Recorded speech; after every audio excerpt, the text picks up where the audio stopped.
I'm Marion. Standing in the Arden Street Cafe, I watched as Claire's face drained of color after I dropped that bombshell. It was a moment of sweet vindication, but it also brought back a flood of memories that led me to this point.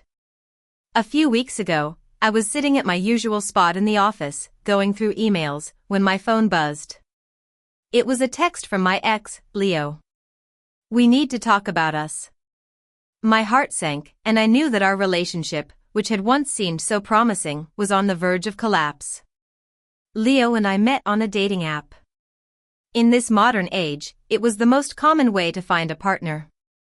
He was a corporate event planner, always surrounded by big clients, fancy venues, and people who flaunted their success. I, on the other hand, worked in software systems design, a quiet job with a stable income, and a life that didn't require the spotlight. Our first conversation lasted for hours. We talked about our dreams, our work, and the kind of life we wanted. It felt like we were a perfect match. Within weeks, our texts turned into nightly calls, and our weekends were filled with each other's company.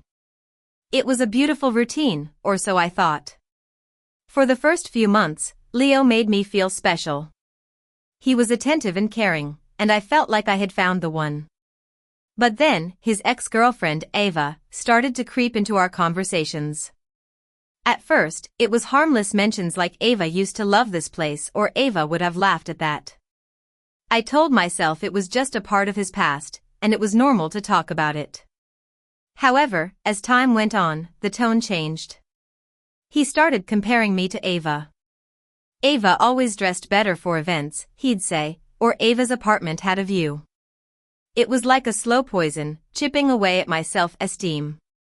One night, before a work function, as I stood in front of my closet, Leo casually said, "You know, you're kind of basic." He laughed as if it was a joke, and I forced a laugh too. That was my first mistake. From then on, the word basic haunted me.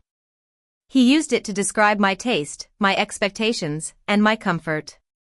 I started to change myself, trying to fit into his idea of what was not basic. Our lunch dates started getting cancelled. He always had an excuse, and I was too naive to question him. Then came that fateful text.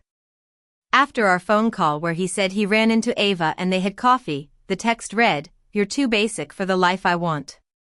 I stared at the screen, feeling a mix of shock and humiliation. I replied with "good to know" and then went silent. The days after the breakup were strange. I didn't cry on the bathroom floor or send angry texts. I still went about my daily life, but inside, something had changed. It wasn't just heartbreak, it was the feeling of being inadequate. On the third night, I decided to text Leo's older sister, Lily. We had met a few times at family gatherings, and she was always kind but a bit distant. I typed the message, deleted it twice, and finally sent it. "Hey, Lily, it's Marion. Leo and I broke up.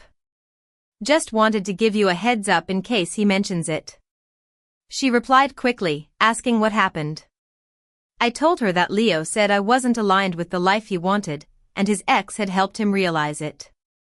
Her response sent a chill down my spine. Oh God. Ava again. She apologized and then told me the truth. Ava had been in the picture all along. She would text Leo late at night, show up at events he attended, and keep him emotionally hooked. I felt a sense of clarity. It wasn't about me being basic. It was about Ava's manipulation. The next morning, I met my friend, Sarah, for coffee. Sarah ran a boutique marketing consultancy, and we had known each other professionally for about a year. When she saw me, she said I looked calm, which usually meant something big had happened. I told her about the breakup, and she immediately mentioned Ava. "Unfortunately, I know her. If Leo left you for her, you dodged a bullet," she said.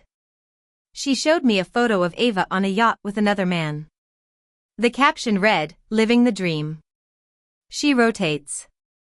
It was clear that Ava was playing the field. An idea formed in my mind. I asked Sarah if she ever went to Arden Street Cafe, Leo's favorite place in the city. It was a trendy spot with high ceilings, exposed brick, and people who oozed success. Ava loved it too. Sarah agreed to go with me on a Saturday around 2 p.m., the time when Ava usually showed up. Saturday came, and at 1:45 p.m., Sarah and I walked into the cafe. We ordered our drinks and sat by the window. We leaned in close, looking like a couple to anyone watching. At 2:07 p.m., Ava walked in with two friends, laughing loudly. She didn't notice me at first, but when she did, her eyes widened in surprise. She saw Sarah touching my arm and me smiling freely. Her expression flickered with surprise, confusion, and a hint of hurt. Then she composed herself and walked towards our table. "Marion," she said, as if testing my name. "Ava," I replied evenly. She glanced at Sarah and asked how we knew each other. Sarah smoothly said we worked in overlapping fields and grabbed coffee sometimes. "You moved on quickly," Ava said. I didn't flinch. I didn't move on. "I went out for coffee," I replied. Her jaw tightened, and she asked if she could talk to me. I told Sarah I'd be right back and followed Ava outside. The air was cold. "So, is this a thing now?" she asked. "No, it's just coffee," I said calmly. She said it didn't look like coffee, and I reminded her that she was the one who broke up with me. "I didn't think you'd bounce back this fast," she said. I looked at her and said, "You told me I wasn't enough, that I was too basic for your life. You don't get to be surprised when I continue living mine." Her eyes shimmered, and she said it felt cruel. I almost laughed. "Cruel would be me telling you that the man you left me for is currently chasing another woman," I said. Her face went pale, and she whispered, "What?" I shrugged and said, "Check his Instagram or don't. It's not my concern anymore." I went back inside, and Sarah raised an eyebrow. "Everything okay?" she asked. "Perfect," I replied. Through the window, I watched Ava pull out her phone, scroll, and freeze. Her friends leaned in, and one of them put an arm around her. They left without ordering. That night, my phone rang. I let it ring. It rang again 10 minutes later, and then an hour later. I knew it was Ava without checking. When I finally answered while folding laundry, she was breathless. "We need to talk," she said. "About what?" I asked, already knowing. "About yesterday, about Leo, about everything," she said. There was a pause, and I could hear her swallowing back tears. "I made a mistake. I see that now. Leo was just a fantasy. Being with you was real. It was good. I threw it away," she said. "You did," I said quietly. "Can we try again?" she pleaded. The word please used to melt my heart, but not anymore. "You didn't just hurt me. You made me feel like a placeholder.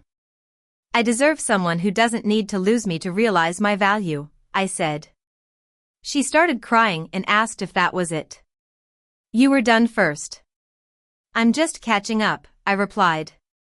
She called again after we hung up, but I didn't answer. 6 weeks passed.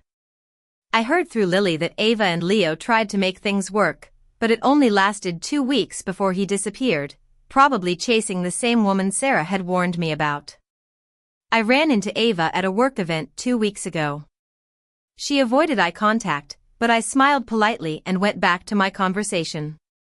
Later, I saw her watching me, and that night, she texted me, "I really am sorry." I didn't reply. Some apologies come too late, and some bridges are better left burned.